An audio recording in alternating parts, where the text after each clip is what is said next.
think art is essential to life and to it's to humanity in general. And I think it's important that people acknowledge that because art is the most human activity we can do. And you are helping us in our journey to create that because artistically literate citizens know how to value work. And in so doing, they want to preserve and restore and maintain and lift these things up as continuous ways of honoring and cherishing our heritage and history and our culture and seeing who we are, but also looking at it as a wind that pushes us forward as well. In this month's episode, we spotlight the profound reasons behind our fervent advocacy for the arts and arts education.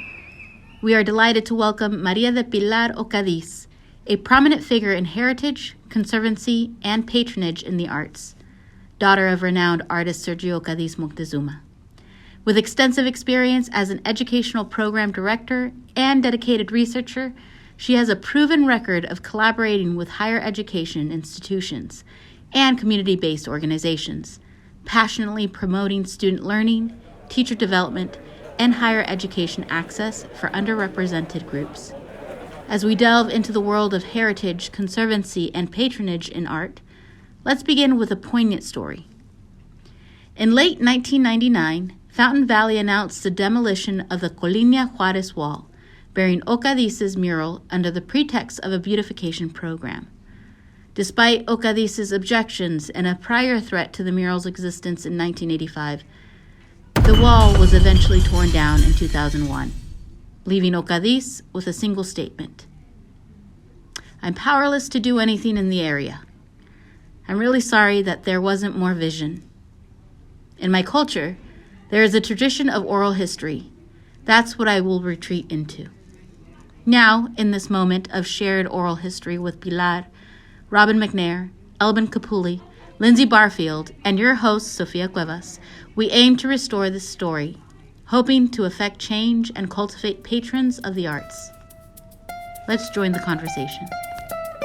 It's creating an expression of ourselves, of what we feel, what we've experienced, or what we imagine. So it's like what we need to do to be, I think, sane, as well as, you can get a little crazy with art if you want, but I do think that it's also important to educate our children into the future that there is a disciplined kind of approach to art which is valuable. And so I think that's an important part because it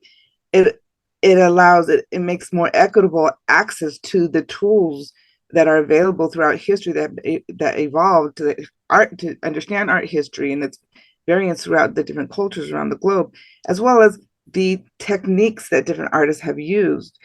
But not to say you have to do it this way, but to give them license to break the rules, because that's what the great artists did, like Mozart and Picasso. They broke the rules, right? And that's what made them great. And so it's not I think that art needs to be approached in that manner, as a inclusive and varied expression of human experience and imagination. So I want to lean into that a little bit because you tell us about your father and how we came to be connected. And as an artist, did he break the rules? And I want you to elaborate too on the project that we worked on together that caused us to be in this room. Things that my father taught me, the importance of using muralism to convey our cultural heritage. And that's what he did in Santa Ana Unified in a very bold manner. He did the Fremont mural, which was, more subtle in that it was a concrete relief that has just been restored. Thank you to the district's leadership in that and investment and the involvement of my son, who is also an artist. And that was wonderful and beautiful for the family to see and to experience. But in any case, that mural was a concrete relief, which he invented the technique. So he was very innovative in that regard. He used it in the Cypress mural in 1967, which is arguably his masterpiece. But at the Monroe mural, he brought it to the elementary level and used, simple forms and colors, primary colors that would engage the children. But still, within that concrete, so supposedly abstract design are images that children can relate to, geometric shapes, but then they allude to natural things in the environment, to our Aztec heritage and some of the design that's embedded in the mural. So he would do that there, but then in the Monroe mural, he went all out. He put the iconography of Mexican culture into the mural in very explicit ways, but again, using bright colors and a very kind of playful use of layers of color and to engage the students. And it's an extraordinary mural as well. When it comes to cultural heritage and the arts, we must honor the legacies of those who came before us. They've shared with us wisdom, resilience, and inspiration, which we can either embrace and build upon or, in some instances, critically examine and reconfigure. Sergio Ocadiz, much like the muralists of his time, harnessed the power of his art to convey ancestral knowledge and fortitude. Through visual storytelling, he empowered communities with shapes, colors, and iconography. In our conversation with Pilar, she shared stories and sketches of her father's work, highlighting the intentional choice to preserve historical narratives through art and communal unity, igniting a sense of heritage for all to embrace and celebrate from all walks of life. Let's listen in. Work in the city, the school district in Santa Ana, but please tell us a little bit about his work in the city of Santa Ana as well, because that broadens his influence on the whole entire community as our classroom, if you will. Because Absolutely. Recently I listened to podcasts about how space is content, and he added to the space of Santa Ana to create this beautiful content that we are also trying to help educate our community to value and have artistic literacy in. The Cypress College mural, which I recommend everyone visit, it's extraordinary, was the first mural in which he employed this technique that he then used on Santa Ana City Hall, which was, I think, so that was 67. Santa Ana City Hall was before the Fremont mural, so it was early 70s. And it's another great piece of public artwork that is there in concrete. So that means it's not going to go away. It has a similar technique as a Cypress, kind of abstract forms. But if you look at both Cypress and, as I mentioned, in the Fremont mural, and then you look at the Santa Ana City mural, there are images of Mexican cultural heritage in the mural. When the Chicano movement was rising, and my father didn't identify as a Chicano, he was an immigrant from Mexico City, mid-century Mexico City, so he had a very firm Mexican identity. Although he certainly allied himself with that movement because he supported its assertion of their right to be respected and for their culture and their history to be acknowledged and so forth.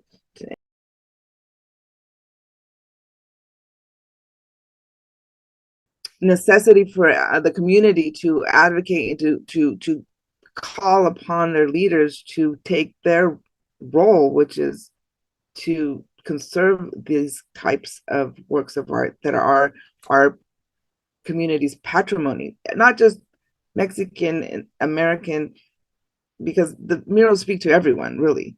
And it's our community's patrimony. It's the history of our community. And that particular charge is being neglected. And I think this is where Robin talks about that artistic literacy. Yes. When you understand not just the work, not just the materials, the surveying that people did, the connections people made, the interactions, the link to the community, link to heritage, the money that it took to put up the mural, the artwork. and then it gets tagged or graffitied or destroyed, Whitewashed. whitewashed or destroyed in some way or another. And I thought of the movie and his historical moment of the Monuments Men, which were made of architects, artists, curators, went into World War II with no, they're not soldiers, but they went in to save artwork. And so much of it was still lost. But to imagine uncovering this beautiful moment of artwork, because it's not just a piece of marble, it's not just a piece of concrete relief, it's not just paint, it's a moment of humanity that is uncovered.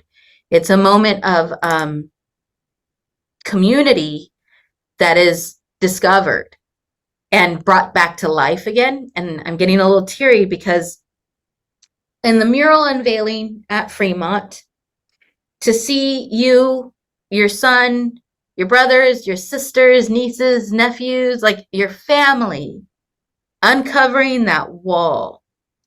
And your father has passed, but in that moment, your father was there. Yes. Can you tell me just a little bit more about how artists like your father leave that lasting legacy? And when it comes to conservancies of the arts, how we preserve a bit of our heritage and humanity through that? Central to that was his, the time and place where he came into the world, which was Mexico City, mid-century. All the three great murals and other muralists and artists were had made all these incredible achievements, and he had the good fortune to actually study briefly under Diego Rivera, and he knew their work because he was, since a child, he was just drawn. It was an innate thing, he just, like my son, innately at 2 he was drawing. So I think it was just in his veins and his own ancestral knowledge, because he comes from native peoples. His mother's last name was Moctezuma, and so he took that very, very much as a part of his being, and it was, I think, just within him, he was driven to express that history, that cultural heritage that is extraordinary. It's really extraordinary, but very much suppressed and forgotten. I remember when I was in middle school here in Garden Grove Unified, so it wasn't 10 out of it. We were in the world history class, and the teacher said, "Oh, we're going to skip the Mayan and Aztec cultures and go straight to the Greeks." And I was like, "What?" I was young. I didn't say anything. Today I would say something, but in any case, it's our history, and he took it upon himself. He was like, "Well, these Mexican Americans don't even know their own history." So he took it upon himself to use the muralism as the vehicle for education, which is what the Mexican muralists did, prior to him in Mexico, and what muralists have done throughout the centuries, because that was a form of educating the populace, because most couldn't read, and visual expression is the way anyone can understand and see and read it in their own way, but they read something. I'm just going to chime in because I want to shout out that art is a vehicle to learning and education. Yes. And I would like to shout out this to what you're saying. I recently read this, and it just really is underscored by all the things you're telling us and the examples that you're giving us. The success of our species comes to this: art creates culture, culture creates community, and community creates humanity.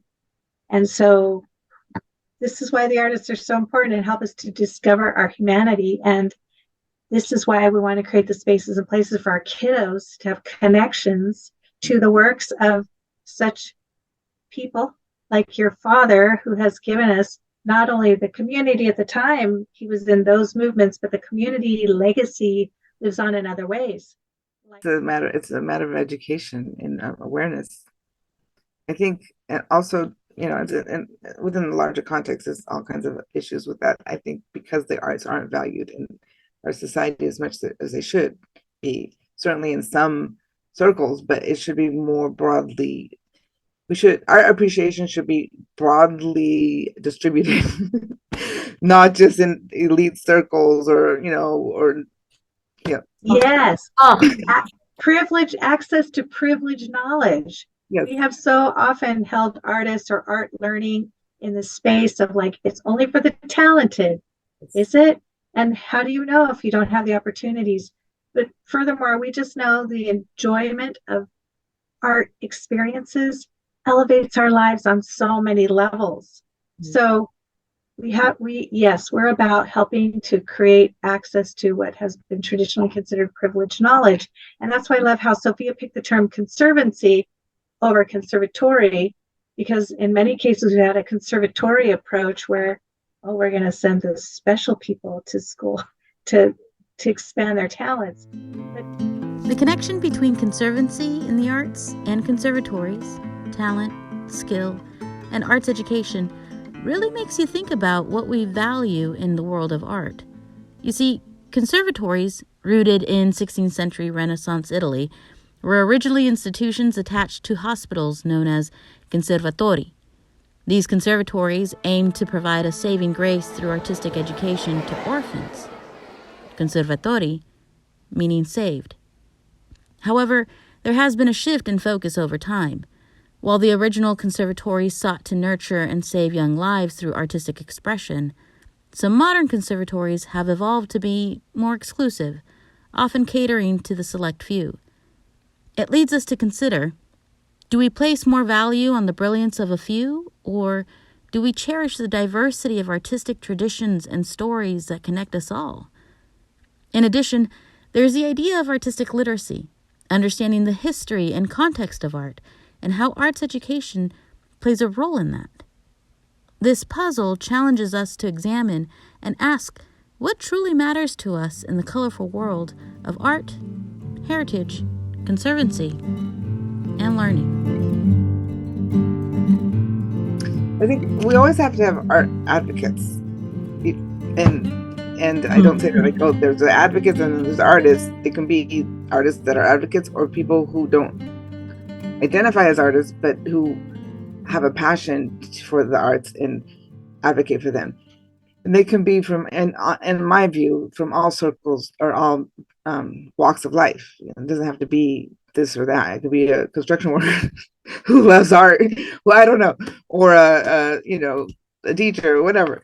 But I think also I think that the patrons certainly have the good fortune to have the resources to be patrons, but you can be a patron in different ways. You can be a patron by attending art, visiting art galleries, and buying artwork that is accessible to you given your income level. That's what I try to do.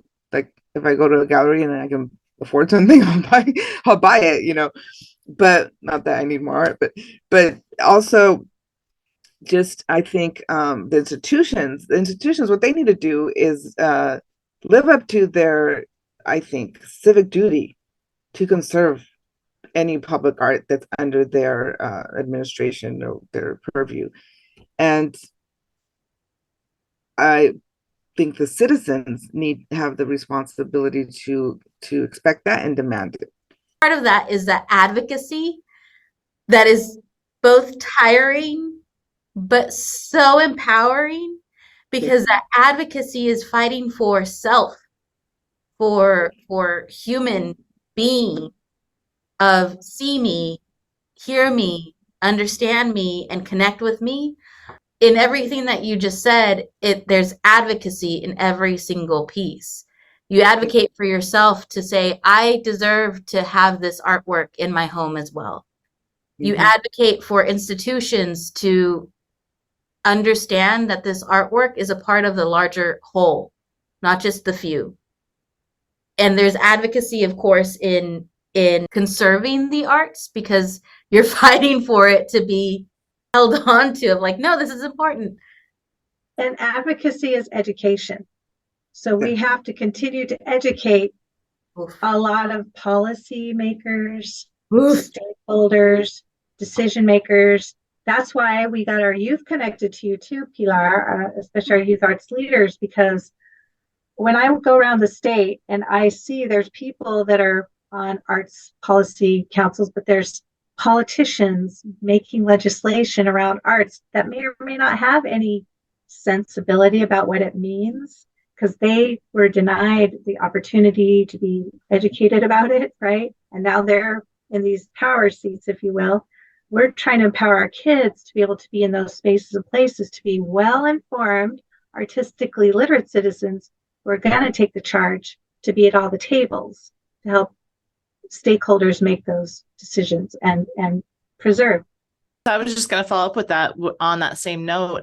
What do you think our listeners can do to actively participate in the preservation and celebration of their own artistic heritage in their own communities, and especially when it comes to murals and public art, because that is where it becomes part of it's not that ivory tower, it's not the institution where it's behind doors, it's part of the public landscape and public education. So what can the public do to ensure that lasting legacy on their own communities? Well, I think to start to get to know your community's artistic landscape and maybe walk around, but also, I don't know what, the context varies widely. I think reach out, look for those organizations that are doing that and connect with them. Or, today there's no excuse. You just need to type in some words and all that information comes up. And just, or arts organizations or different things that are occurring in the community, and go and check it out. Like we have art walks in Santa Ana that the Artist Coalition, right? They've done some recently. So just be on the lookout, but be intentional in looking for those opportunities. And also, as I mentioned, if you go to the artist community center in your wherever you live, in our case right now, it's downtown Santa Ana, and attend their events, or art walk or what have you. I think just engage yourself with the arts, but as well, I'm kind of old school, and I think know the history of art. Go to museums. We have extraordinary museums in our vicinity. Now we have the Chicano, the Cheech Museum in Riverside. I haven't yet been because I haven't had time, but I need to go. And you have the LA County Museum. You have the MoMA. You have the what's the other one? LACMA, but the other one, what starts with a B? Bowers. The Broad. The Broad. You have the Getty. There's so much because of the wealth in our region, right? We have these great works of art in our reach. Go visit them. Go visit the great art we have. And when I say great art, all art is great, but there are extraordinary that cultural heritage from all of our past. There's all kinds of exhibits nowadays. And one thing I want to mention is one thing I love about the current trend is the inclusivity of exhibits. Exhibits that have exhibits on all kinds of cultures. I was just at the Fowler Museum at UCLA, and they're having an exhibit on a Haitian woman she does her art through tapestry, but it depicts the culture and the life of the people in Haiti. So it's just, there's so much wonderful, diverse artists out there, and it's much more representative of who we are as a nation and a community, in the different communities that comprise that nation. So go learn about other people too, So I think that's my and take your kids, take your parents, take your kids to museums. They won't want to go, but be surprised about how they'll be like, oh wait, this is cool. Or there's always children kind of type oriented activities at a lot of museums. Try to look those up. Take your kids to them. And those are forums to be in awe, which is in our DNA, to be awed. And when we are in awe, we're able to connect with others because we see ourselves in that whole web of a bigger universe, something that's a collectively more than we are, and we're just kind of a tiny part of this incredible world. And it allows us to embrace curiosity and wonder and inspire us to think and create, or just be humbled by what others do. And how do we engage people to put down their phone, to step away from the TV and the Netflix streaming? And what I want to add to what you just said, the arts are interdisciplinary. If a child understands or a young person understands a painting, they're brought into another era when that painting was created, or a sculpture, or a play that was written in the 15th, Shakespeare, right? What it brings you to that time and place, and you learn history, you learn about yourself too, right? So I absolutely agree with what you said. I think it's phenomenal. And I had another thought about the whole bringing people to museums and stuff. I want to, and Robin, you said something about, and you did too, Lindsay, about concerts and things. The arts isn't just paintings and in plastic arts, as they call it, but any art is all kinds of things nowadays too. It's performance art, it's music, it's weaving, what have you. There's folk art. Folk art is beautiful, and it has long traditions in every culture. So I think we want to be inclusive when we say the arts. Supporting artists, whether through patronage or other means, is rooted in an appreciation for their work and a deep connection with the art itself, which often mirrors aspects of our own identity and expression. When artists are free to create without the looming financial burden, a shared identity and a sense of belonging blossoms within diverse communities through the arts. The support extended to artists generates a resonance that enriches the lives of those who engage with their work. Now, as we venture into the realm of tech trends, we find ourselves contemplating how the arts can thrive in a world where AI, software, and technology continue to flourish, all while society craves creativity without always providing the necessary support. This sparks a vital question. How can the arts flourish in a landscape dominated by technology, where creativity is both in high demand and yet frequently undernourished? How might our own actions, choices, and support fortify or hinder the thriving art world, encouraging us to reflect on our own role in shaping the future of artistic expression and cultural preservation? The thing that I latched onto as I was listening was we're always yearning for human experience and connection. I don't think that's ever going to, me personally, I don't think that's ever going to go away, even with emerging tech trends. I think even though we like to say that a lot of our youth are attached to their devices, I think at the end of the day, still, that what they're longing for is like that experience, that connection.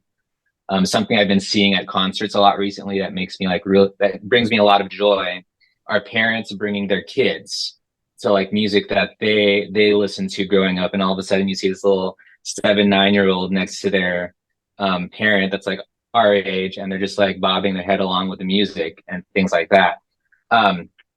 So I like to follow a lot of trends in music and where things are moving forward. And I wanted to ask you if you see any emerging trends in the art world, in your world, that excite you in terms of how it can contribute to heritage preservation, arts conservancy, or just the arts world as a whole. I think I kind of alluded to that already, that I really am, like I said earlier, happy to see the trend of inclusivity, but mostly those groups that have been either marginalized or just represented by others in the arts. Their artists are now getting spotlighted, their own artists that are expressing their community's aesthetic and history and what have you, as well as LGBTQ community. They too, are being made more prominent. I just was speaking with a curator for an exhibit, LGBTQ artist that was Chicano artist, and he wanted to the curator wanted to feature an image from the Santa Ana College mural, the history of the Chicano, in that exhibit, because it was, representation of masculinity within the Chicano movement, and he was the Chicano within that movement, but from a different perspective.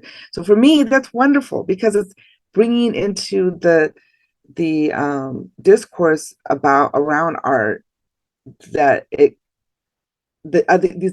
these artists who have previously been marginalized.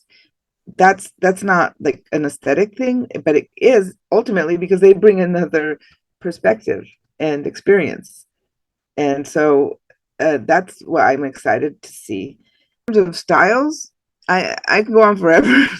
There's different things I like, but I do like the fact that young people are using digital, because I see this because I work with young people at the university. I see that many of the engineers I work with, I'm not an engineer, and I'm an educator, and the student engineers that I work with often use their technical abilities to create art, either whether it be music or digital art. So one of the things I did a diversity module for a research experience program I ran for several years, and I made a component that was to reflect on your experience with diversity after they reviewed a bunch of resources. And I would say to them, oh, these are your options. I give them options on how they're going to express what they learned. And one option was a creative project. If you want to draw, paint, do music, what have you, you can do that. You just need to write up what this means in terms of diversity and STEM and what have you. Kids responded. I got amazing digital art, or a kid that was recording a song he wrote about diversity in STEM. It just, so I think we can't preclude even those students who you assume aren't artistically inclined, and invite them to experiment and use that technology that they know well for artistic expression. We have loved this conversation. It's been really beautiful to hear how you really are an artist. You just maybe don't identify and go out in the world in that way that your father did. Mm-hmm. And yet it still lives in you and through you. It's being passed on through to your children and family. And I think at the heart of what we've talked about is access for more people, more voices, preserving what we know so we can also continue to be present and alive and enjoy on wonder. So thank you for what you do to contribute to our community. Thank you for sharing your father's history and heritage and helping to educate us in this so that we can continue to expand, because we want to activate the kids to go talk to the city of Santa Ana and say, hey, preserve these murals, preserve what Sergio Ocadiz did for our community and other artists as well. Whether you're an artist, a patron, or simply someone who finds joy in the arts, your role is crucial. So, let's continue to embrace the transformative power of creativity and heritage. Thanks for joining the conversation. And until next time, this is Artful Pause of Wisdom, inspiring you to nurture the artist within and cherish the beauty that surrounds us.